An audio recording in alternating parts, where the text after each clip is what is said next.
আপনি একটি ভালো জীবন যাপন করেছেন, এখন আপনি মৃত্যুশয্যায়। আজ হোক বা কাল হোক আমরা একদিন এই মৃত্যুশয্যায় শায়িত হব।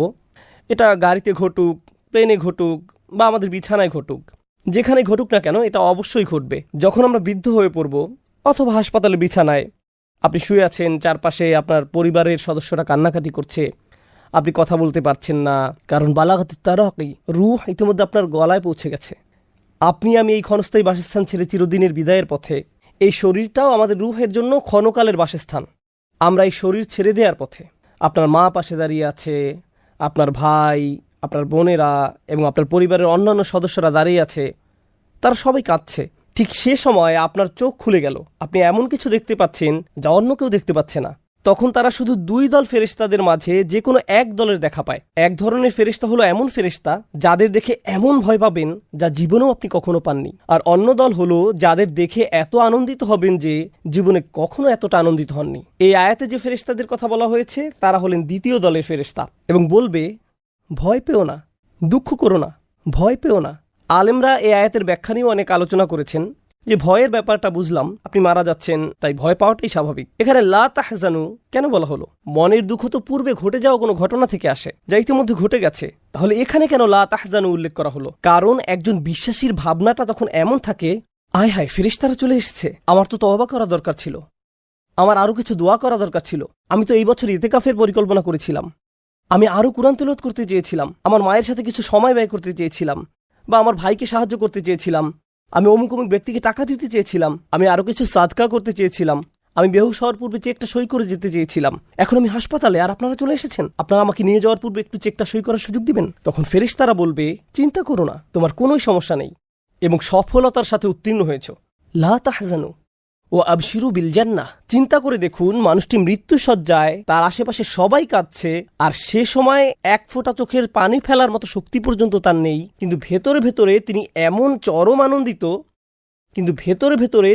এমন চরম আনন্দিত যে জীবনে কখনো এমন আনন্দিত হননি, কারণ তিনি মাত্র জান্নাতের গ্যারান্টি পেলেন। কোনো কোনো আলেমের মতে এই ঘটনা ব্যক্তির মৃত্যুর পূর্বেই ঘটে, কিন্তু তিনি আসলে ফেরেশতাদের দেখতে পান।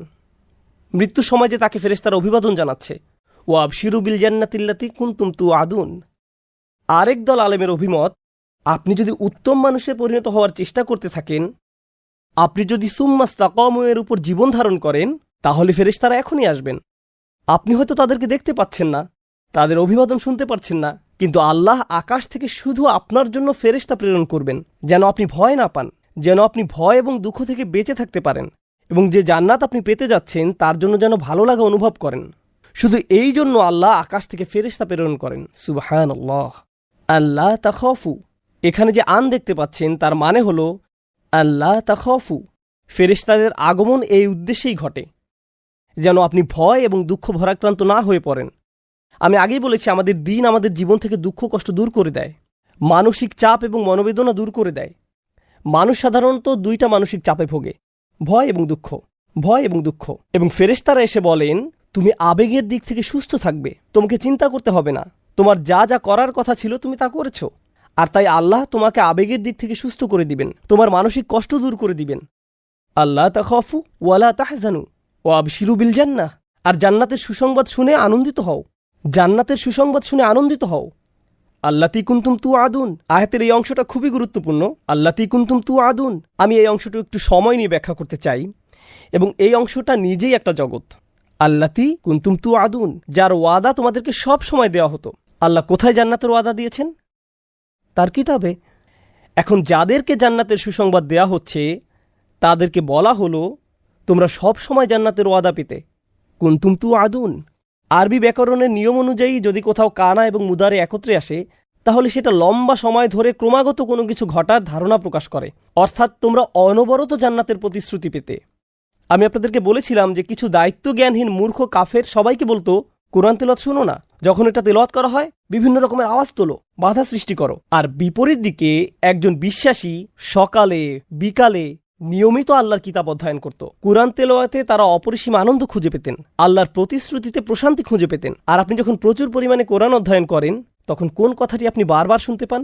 আপনি জান্নাতের কথা অনেক বেশি শুনতে পান। আর ব্যাপারটা শুধু মাঝে মাঝে শুনতে পান এমন নয়, আপনি প্রতিনিয়ত জান্নাতের কথা শুনতে পান। আল্লাহ আমাদের জন্য যে বাসস্থান তৈরি করে রেখেছেন, তিনি কোরআনে বারবার বারবার এবং বারবার জান্নাতের কথা বলেছেন। জানেন, মানুষ যখন বাড়ি বা অ্যাপার্টমেন্ট কেনার কোনো প্ল্যান করে, তারা কি করে? তারা সারাক্ষণ ওই অ্যাপার্টমেন্টের কথা বলতে থাকে।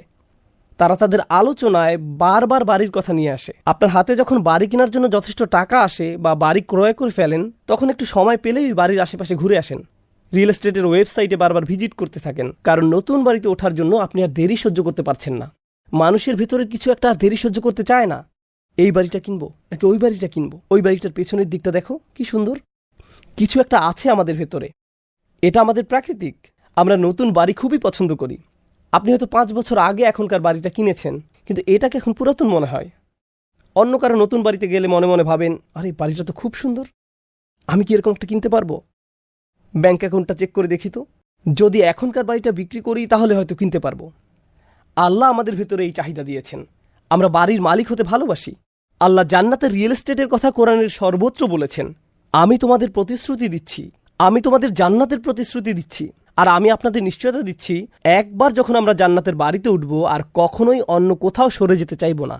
এই আয়াত থেকে যে ধারণাটি আমি আপনাদের সবাইকে দিতে চাই, এমনকি আমার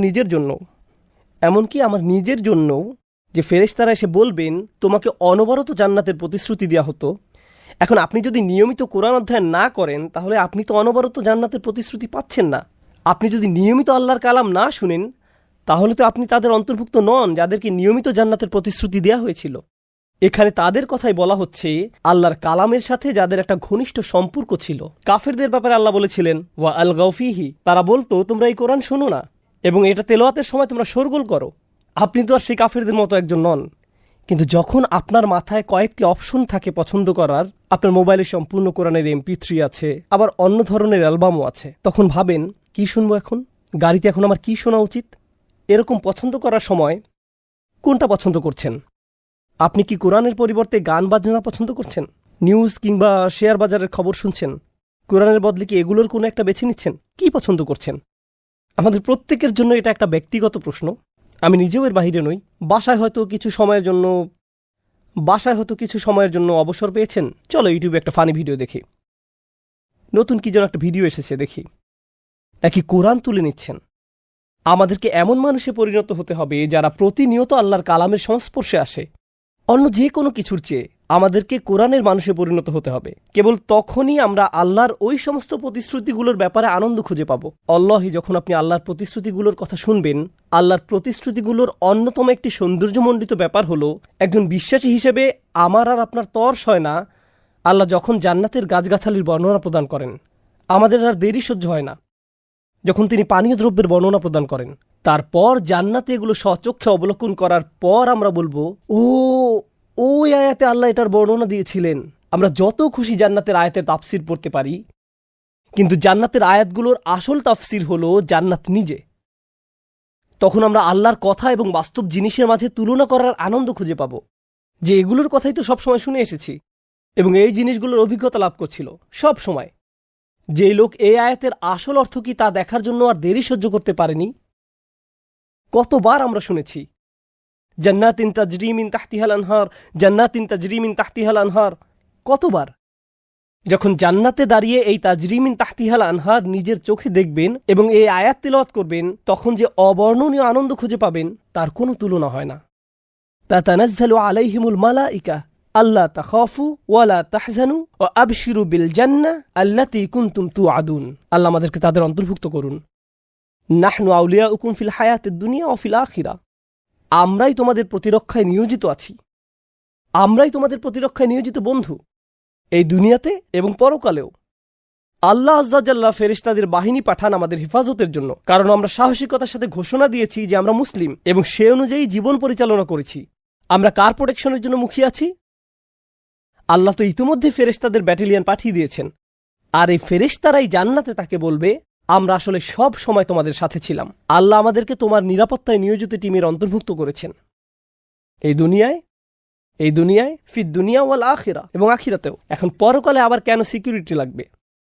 দুনিয়ার কথা না হয় বুঝলাম যে এখানে পদে পদে বিপদ রয়েছে, কিন্তু আখিরাতে কেন দরকার? কারণ কবর থেকে জেগে ওঠার পর থেকে জান্নাতের গেইটে পৌঁছা পর্যন্ত পথে অনেক বিপদ রয়েছে, পথটা অনেক বিপদ সংকুল। এই জন্য আখিরাতও আল্লাহ আমাদেরকে নিয়োগ করেছেন এটা নিশ্চিত করার জন্য যে তুমি ঠিক আছো। ওয়ালাকুম ফিহা মা তাশতাহি আনফুসুকুম, আর জান্নাতে বিশেষভাবে তোমাদের জন্য রয়েছে তোমাদের মন যা চায় তাই।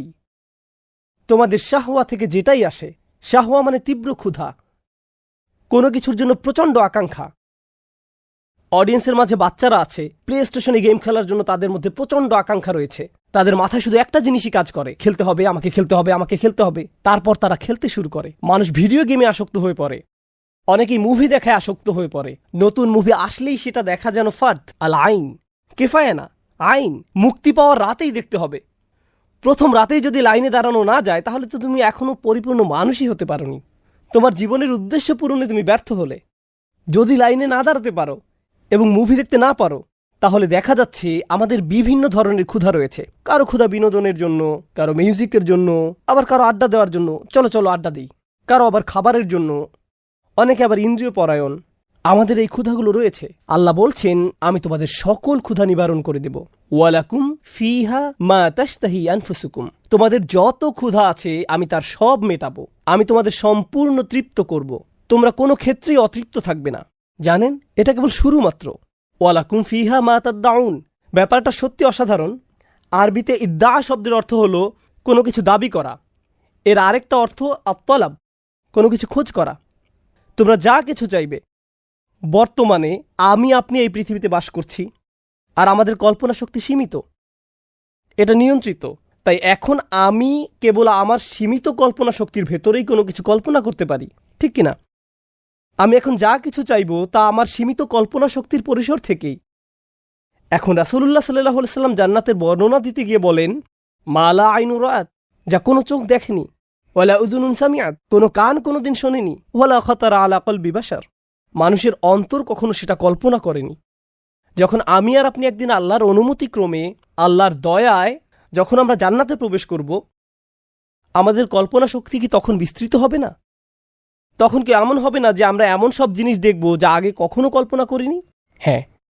তাহলে দুনিয়াতে যে ক্ষুধাগুলোর অভিজ্ঞতা অর্জন করেছেন, জান্নাতের শুরুতে আপনার শুধু সেই ক্ষুধাগুলোই থাকবে। কিন্তু জান্নাতে আসার পর আপনার মাঝে এখন নতুন ধরনের কামনা বাসনা জাগ্রত হবে। আপনি এখন নতুন নতুন জিনিস চান।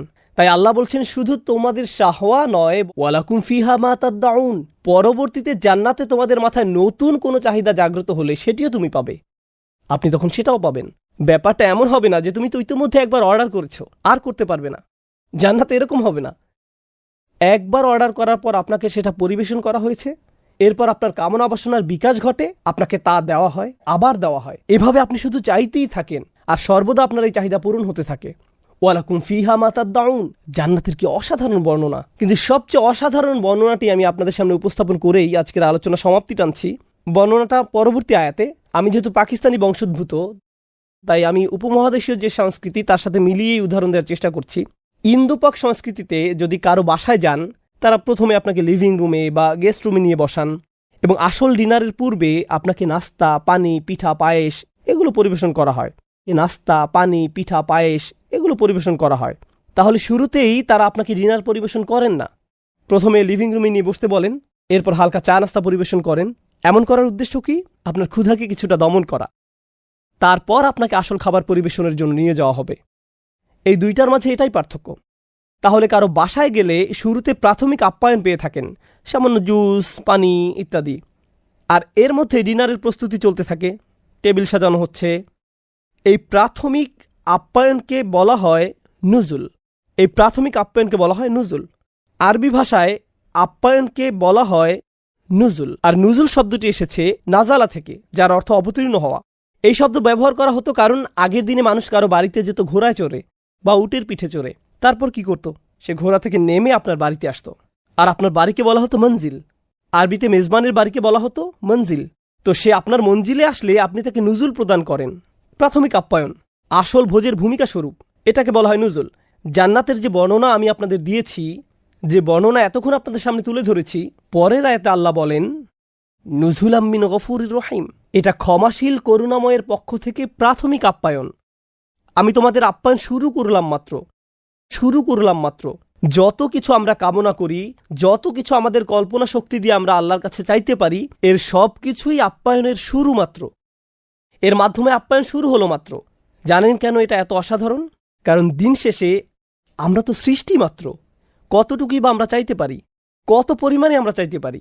এমনকি জান্নাত দেখার পরেও আমাদের কল্পনা শক্তি সীমিত। জান্নাত দেখার পরেও।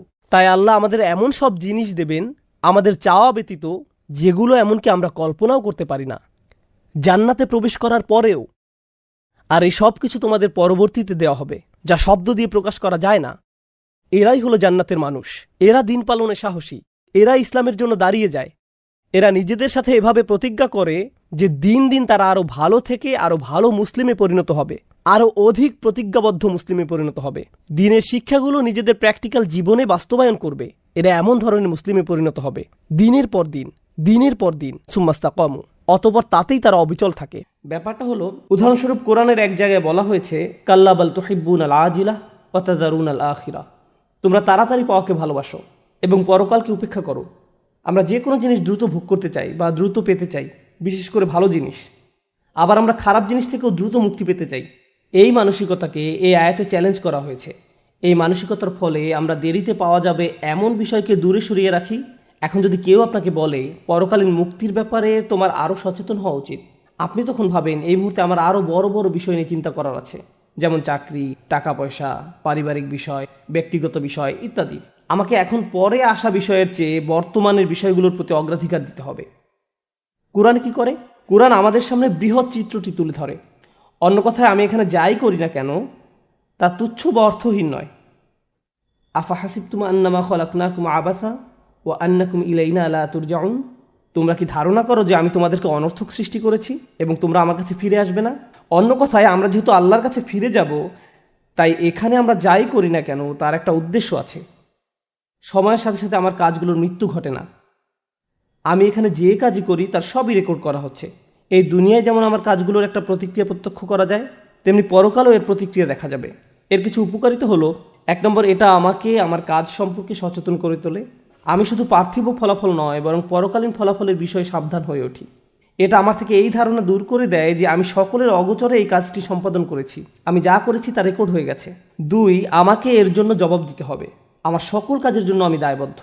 3, এর ফলে আমি উপলব্ধি করলাম যে আমাকে আল্লাহর কাছে বারবার ক্ষমা চাইতে হবে, কারণ আমি সর্বদা অসংখ্য ভুল করে থাকি।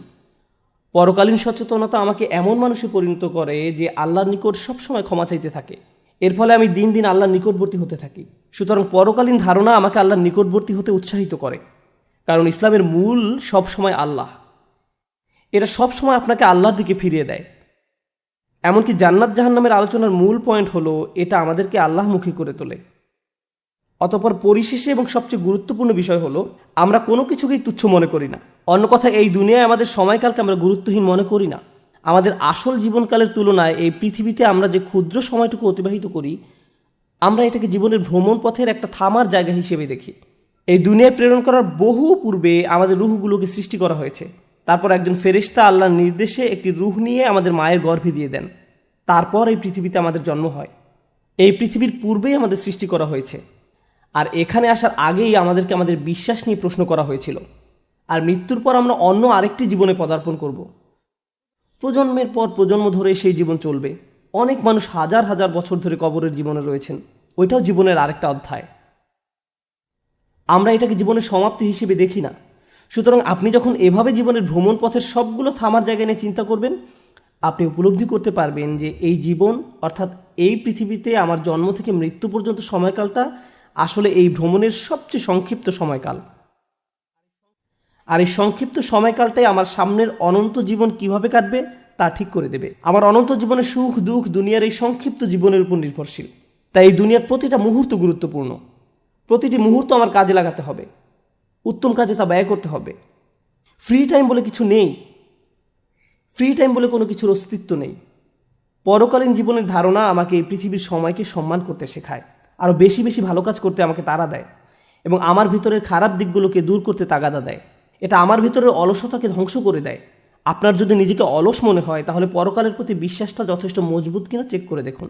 কারণ পরকালীন বিশ্বাস আপনার ভিতরে এই সেন্স অফ আর্জেন্সি তৈরি করার কথা। আপনাদের মাঝে যারা মনে করছেন পরকাল, বিচার দিবস, জান্নাত এগুলো অনেক দূরের বিষয়, সম্ভবত পরকাল বিষয়ে আপনার আরও জ্ঞান অর্জন করা দরকার।